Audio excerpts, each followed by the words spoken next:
বাড়িঘর ভাঙচুর করে লুটপাট করা হয় এবং সেখানে যে ধরনের কমেন্ট করা হচ্ছিল, মুসলমান যুবক যারা জেহাদি তারা যে ধরনের কমেন্ট করছিল, তাতে তাদের মানসিকতা পরিষ্কার আমাদের সামনে ধরা পড়ে। এই এলাকা হিন্দু শূন্য করে দিতে হবে, এই এলাকায় কোনো হিন্দু থাকবে না। আর জয় শ্রীরাম, জয় শ্রীরাম বাজে গালি দিয়ে বলা হলো জয় শ্রীরামকে অমুক করে দেবো। আমি সেই শব্দ এখানে উচ্চারণ করতে চাই না। এই যে অপমান,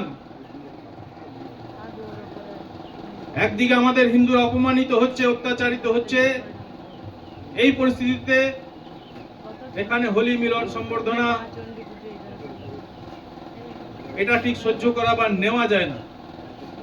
কিন্তু পার্টির কার্যক্রম নতুন দায়িত্ব নেওয়ার পরে কার্যকর্তাদের একটা উৎসাহ থাকে যে নতুন সভাপতির সঙ্গে পরিচয় একটা অন্যরকম ভাবে হোক, সেই হিসেবে আজকে এই সম্বর্ধনা সভা হয়েছে।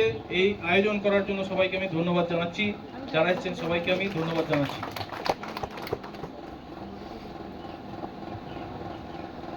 মনে করুন আপনার কাছে 2 কাঠা জায়গা আছে, জমি, আর পকেটে 10 লাখ টাকা আছে। 2 কাঠা জমি আছে, 10 লাখ টাকা আছে। আপনি ভেবেছেন ওই 10 লাখ টাকা দিয়ে জমির উপরে একটা বাড়ি